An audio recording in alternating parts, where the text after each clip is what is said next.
हर साल की तरह इस वर्ष भी राजस्थान टूरिज्म की ओर से सैंड्यूरो एमटीबी चैलेंज का छठा संस्करण आयोजित किया जा रहा है। इसको लेकर आज जयपुर RSHCL होटल में प्रेस कॉन्फ्रेंस आयोजित की गई। प्रेस कॉन्फ्रेंस में बताया गया कि इस प्रतियोगिता में देश भर के मशहूर साइकिलिस्ट भाग लेंगे। इस प्रतियोगिता में रोमांचकारी चढ़ाई, उबड़ खाबड़ उतराई और रेगिस्तानी पगडंडियों का मिश्रण देखने को मिलेगा।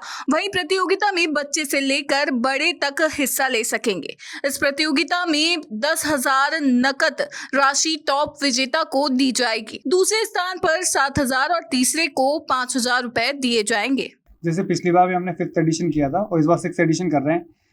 जो पार्टिसिपेंट हैं वो हेरिटेज राइड में ज़्यादा इन्वॉल्व होते हैं। हेरिटेज राइड क्योंकि वो फ्लैट रोड पे होती है, सिटी में होती है, तो उसमें कैजुअलिटी के चांसेस कम होते हैं, तो राइडर्स उसमें ज़्यादा इन्वॉल्व होते हैं। पर जो सेकंड डे होता है वो अरावली के अंदर होता है, वो कॉम्पिटिटिव इवेंट होता है। तो कॉम्पिटिटिव इवेंट में थोड़ी सी संख्या लिमिटेड हो जाती है क्योंकि उसमें स्किलफुल राइडर चाहिए होता है और साथ में उसकी साइकिल की कैटेगरी भी अलग होती है, तो इसलिए वहाँ पे संख्या थोड़ी लिमिटेड हो जाती है। पर जैसे ही हम लोग हेरिटेज राइड की बात करें तो हेरिटेज राइड में हम लोग एक अच्छा आंकड़ा छूते हैं।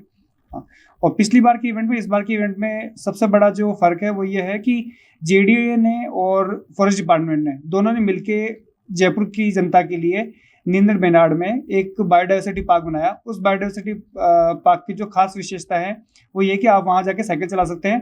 वहाँ पे किसी भी तरह का इन्वॉल्वमेंट नहीं है गाड़ियों का, बाइक्स का, है ना। तो वहाँ जाके आप साइकिल चला सकते हो, आप वहाँ जाके रनिंग कर सकते हो, योगा कर सकते हो, नेचर वॉक कर सकते हो। ये काफ़ी सारी एक्टिविटीज़ आप वहाँ कर सकते हो। तो ऑफिशियली यहाँ पे उस पार्क में यह इवेंट पहली बार हो रहा है।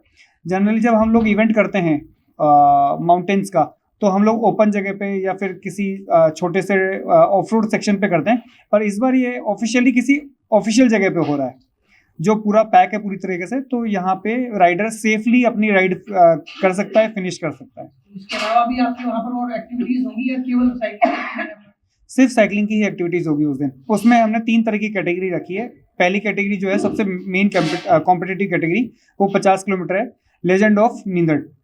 तो जो उस पूरे पहाड़ को कॉन्क्यूर करेगा वो लेजेंड ऑफ नींदड़ कहलाएगा। उसके अलावा एक छोटी कैटेगरी रखी है जिसमें आम जन भी पार्टिसिपेट कर सकते हैं।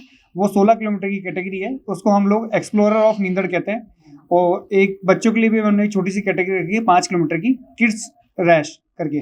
तो वो 5 किलोमीटर की कैटेगरी, उसमें बच्चे पार्टिसिपेट कर सकते हैं।